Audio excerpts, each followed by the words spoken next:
Ukraine पर रूसी हमले को लेकर फोर्ब्स ने इस बीच किया है खुलासा। मिसाइल अटैक पर रूस ने खर्च किए 400 से 700 मिलियन डॉलर। रूस ने यूक्रेन पर दागी KH-101 कैलिबर और इस्कैंडर मिसाइल। रूस ने S-300 और टॉर्नेडो S मिसाइल से हमला किया है। बिल्कुल। और समीर, जो बात शुरू से कही जा रही थी कि इस युद्ध का जो भार है वो रूस पर भी पड़ेगा, और रूस का कंपटीशन अगर देखा जाए यूक्रेन से कभी नहीं था, चाहे वो पावर के मामले हो में, चाहे इकोनॉमी के मामले हो। ये सीधी प्रतियोगिता अमेरिका के साथ थी, उन बड़े देशों के साथ थी जो वर्ल्ड लीडर बनना चाहते। तो ये जो युद्ध का भार है ये पुतिन रूस के ऊपर डालते जा रहे हैं। इसके नतीजे क्या होंगे ये भी जानना बेहद दिलचस्प है। तो देखिए, जो बातें कही गई हैं हम उसको समझते हैं एक बार कि ये जो स्ट्राइक किया गया मिसाइल स्ट्राइक रूस की तरफ से, उससे जुड़ी बड़ी बातें क्या है। तो यूक्रेन पर 84 क्रूज मिसाइलों से अटैक किया गया है, और इसमें कौन कौन सी मिसाइलें हैं देखिए। KH-101 S-300 और टॉर्नेडो S मिसाइलें दागी गई हैं। कई एडवांस मिसाइलें इसमें शामिल हैं। 400 से 700 मिलियन डॉलर इसमें राख कर दिए गए हैं। यह बड़ी धनराशि सिर्फ इस एक अटैक में खर्च किया गया। फोर्ब्स की तरफ से यह खुलासा। 10 अक्टूबर को दूसरा बड़ा मिसाइल अटैक हुआ। पहले 60 से 80 मिसाइलें दागी गई, और 25 से 26 जून को भी मिसाइलें बरसी थी। 150 से 200 मिलियन डॉलर का ये खर्च हुआ है। तो यानी कि ये जो खर्च है, ये जो कॉस्ट है, कॉस्ट ऑफ वॉर है, ये बढ़ता जा रहा है। सरदाना सर, ये एक बहुत सिंपल मैथमेटिक्स में आपसे पूछना चाह रहा हूं कि ये जो खर्च है युद्ध का, जो रूस पर बढ़ता जा रहा है पुतिन की वजह से, क्या ये जरूरी था? मैं याद करूं अगर पहली बात कि नेटो में यूक्रेन को शामिल नहीं होने देना है, वो बात तो बहुत पीछे छूट गई।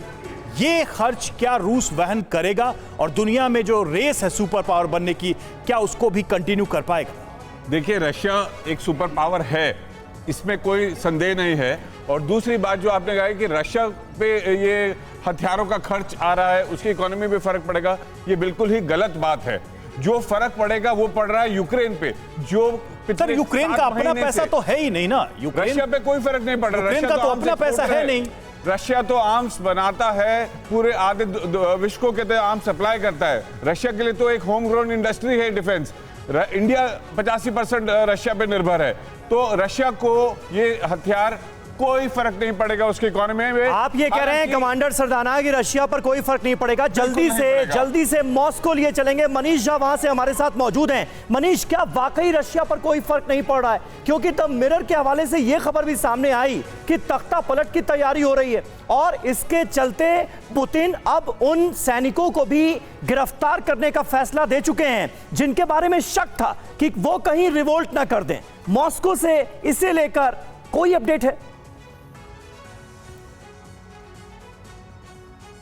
देखिए समीर, द मिरर की रिपोर्ट किस प्रोपेगेंडा पर आधारित है उसका तो चश्मदीद खुद मैं हूं, क्योंकि मिरर ने जिस जगह का हवाला दिया था, मैं उस दिन उस शाम उस जगह पर कई घंटे मौजूद था, क्रेमलिन के आसपास। जब मिरर में ये खबर छपी कि क्रेमलिन के आसपास में एलीट फोर्स जो है वो सैनिकों को गिरफ्तार कर रही है, ऐसा कुछ भी नहीं था। तो देखिए, रोजाना इस तरह के प्रोपेगेंडा चलते हैं। तो इसी वजह से अगर आप रूस के लोगों से बात करें, रूस के अधिकारियों से बात करें, तो इनका कहना था देखिए हमारे पास विकल्प नहीं है। ये बात यहाँ नहीं शुरू हुई है कि किस दिन क्रीमिया पर अटैक हुआ या किस दिन फरवरी में रूस ने अटैक किया। ये बात है कि सोवियत संघ के विघटन के बाद क्या रूस हाथ पर हाथ धरे बैठे रहता कि रूस के और टुकड़े हो जाए, या 2014 में जब यूक्रेन में सत्ता पलट हुई और रूस के खिलाफ जो लोग थे वो सरकार में आए, तो इसी वजह से रूस कहता है हमने क्रीमिया को विलय किया। और फिर बीते 8 साल में डोनबास के उन इलाकों में जो यूक्रेन की सेना ने अत्याचार किए, तो रूस के पास विकल्प क्या था? ये रूस की दलील है।